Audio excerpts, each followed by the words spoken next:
becoming a celebrity in the professional gaming world. Do you see your future past Dead or Alive, past other games as well? Future without Dead or Alive seems very dark. I won't lie, I'll probably cry once that's over, but nah. So hopefully never. Hopefully never, but I kind of roll with what life throws at me. I don't have any set plan, which is probably a bad thing, but. I don't have a set plan either, and look at where I am. Just shoot for the stars. You're in Suma's basement now. Yeah, grandma's basement. So you haven't really thought. I mean, like, if you were not a video game extraordinaire, what do you think you would like to be doing? I just go with the cop-out answer of I'll go have a business class somewhere. All right, fair enough. Yeah, I don't even have a cop-out answer, so I guess I'd be living in my parents' basement, eating Frosted Flakes and playing video games. What do you think could make Dead or Alive better as a franchise? Like, if you could actually change something in the game, what do you think you would change? I'd make how the input on some of the moves are, because there's like buffering, as in there's sometimes where the move's too close to another one, and you'll end up doing the wrong thing. Right. Like if you're ducking and somebody does, okay, this is going to be geeky, but if someone does an unsafe move, you can punish it with forward grab, which is like a standard grab that's used for punishment for some characters. But basically, if you're ducking and you try to do a forward grab, you kind of end up doing a catch grab, which means you'll be at a disadvantage because they're like, oh, you did the wrong type of throw, so I'm going to punish you for trying to punish me. Okay. So it has to do with the execution and then the buffering of move. And I'm sure a lot of the fighting game fanatics out there will know exactly what you're talking about. So you would try to like tweak that or change it. Probably. Do you think that, I mean, because I always find like once the fighting game chooses a path, they're kind of like set on that path. Like I actually, I play a lot of Tekken, and sort of when Tekken 2 came out, they set the path. They were like, we're juggles, we're this, we're that. Do you feel like maybe DOA has already set the path? Like, do you think that that's actually possible for them to accomplish, to like sort of get rid of or fix the sort of the buffering that you're talking about? Yeah, I think they could fix it. There's a lot of other little things that they could fix in, like there's too many deep stuns, and I think they're getting on the same track, but I think like by DOA 5 they'll probably tweak a lot of the problems we had with DOA 4. Awesome. So what do you like outside of professional gaming? We know that you play a lot of DOA, but what do you like to drive around on a scooter, or what do you what do you do? Funny you mentioned that, brother. Why? Riding around on a scooter? She told me a story about how she likes to drive in the car. Oh. Okay, I have a weird hobby. I do like to test drive cars that I can't normally afford. Okay. What is your favorite car that you've tested so far? Now you've piqued Hogan's interest. Yeah. I've been there. What was the question, Hogan? What is your favorite car that you've test drove so far that you shouldn't be test driving? Well, basically, I test drove this Mercedes the other day. It was, I think, an SL. It was normally around $90,000, and they're like, damn. Here you go, 21-year-old. Here's the keys. Well, they want to sell that thing to you. So. Yeah, it had a no V12. Ferraris or Lambos. Hey, you look pretty baller when you rolled in there. Then that's the only angle. I would drive a Ferrari if I had a Ferrari dealership anywhere near my house. Oh, out in Modesto? Vanessa is going to car dealerships, getting cars, taking pictures, and then putting it up on MySpace. You have to, right? Yo, check this shit out. Life of a pro gamer pays off. Yeah. They go to my house. Can you drive stick? Hey, that's not your car. Then what's this Geo Metro doing here? Can you drive stick, Vanessa? I was learning how to drive stick, and then my car got sold. That was a stick shift. Sold or stole? Sold. Actually, one of my cars have been stolen. It really? One of your cars. One of your Mercedes. Yeah. Mercedes. The Porsche 911 got stolen, guys. So you drive. You like to test drive cars. Actually, that's pretty unique. I've never heard that before. What else? What else? There's always the standard shopping for women, so that's always fun. And I actually like to draw too. Draw, really? Yeah. That's good. I like to draw too. So, okay, let's talk a little bit about this. You got a chance to meet Itagaki near the end of the Region 1 season for CGS. What was it like to meet the guy who created the series that you are now, that has really sort of like created a life path for you?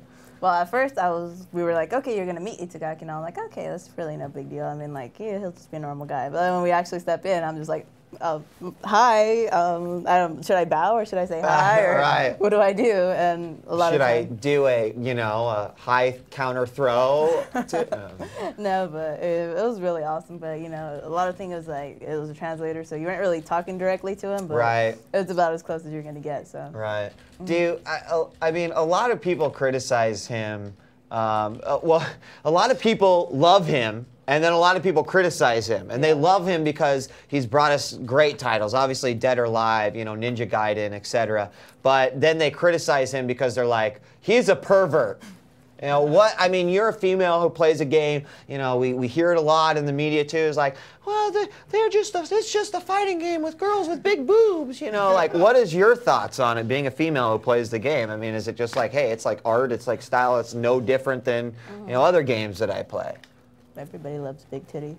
Hey. Yeah! Can you say that Can I get a you're the best around for that one? How about that? Oh, my God. You got to say that Absolutely again. right. Yeah. Absolutely loves right. big titties. So what can you, and I'll it's have such a good Wednesday question. now because of that. I know. What can you tell us about the special challenge that he issued to you during this dinner? Oh, yeah. I thought it was actually going to be right there. I'm like, oh, crap. I didn't bring my controller. I'm not ready for this. It was like, oh, no. But then he's like, it's going to be this and that. And I'm like kind of hyped up. I'm like, all right, this is going to be really awesome. And he's like, oh, and a special prize, too. And then everybody, of course, during the dinner was like, it's going to be this. It's going to be that. It's going to be this. Oh, speculation just started running rampant, I'm sure. Yeah. Everybody was like all excited. And they're like, you gotta beat him. You gotta please. No, and I was just like, I'll try my best, and So the challenge was actually, I challenged the top DOA female player to challenge the top DOA male player, right? And it's you versus Offbeat Ninja, and Master is going to be assisting you in the training for this, right? Yes. Awesome. So do you officially know the prize? What I've said is that the winner is going to fly to Japan to Tecmo's offices, meet up with the Tagaki, and we are going to get a katana sword with our names engraved in it. Wow. Dude, nice. Nice. That's just pretty what hot, Vanessa needs is a... My next CGS match. Yeah, exactly. Did Homeland Security allow you to bring that back? It might have to be shipped. It actually might have to be shipped. Ship that beast. So I'll tell you what. I know that we've got about 15 minutes left on the program. Let's go ahead and let's open up the phone lines for anyone who may want to call in. I want to go back real quickly to your comment about everyone liking big boobies, because I heard a rumor a while back that you actually got an offer from Playboy. Is this rumor or is this true? It is true. It is true. But you turned him down, right? Yes, I did. Good girl. Good girl. They are just down the street, though. Yeah. They are around the corner, actually. Yeah, you're in the right neighborhood. One thing that I sometimes celebrity status can change people. It can, make them do things they wouldn't normally do. I was actually in a conversation with Kat and talking, about you, Vanessa. One of the things that we were talking about is that, this really hasn't impacted Vanessa as like a person, as an individual. And was that just that sort of a thing going through your head when you make a decision like that? It's like, hell, that could be a great exposure. I mean, obviously, but what was it just like, this isn't for me, or what were your thoughts on it? Of course, when something big like Playboy comes, you're like, oh, they're asking me, right? But you think about it, but then you're like, do I really want to?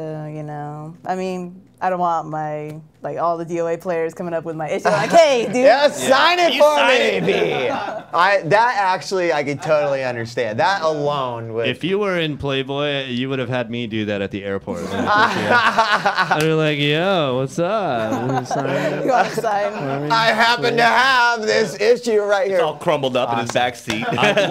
What did you tell the Playboy guys? Did you say I'm saving myself for Penthouse, or what did you say? I'll do a double feature.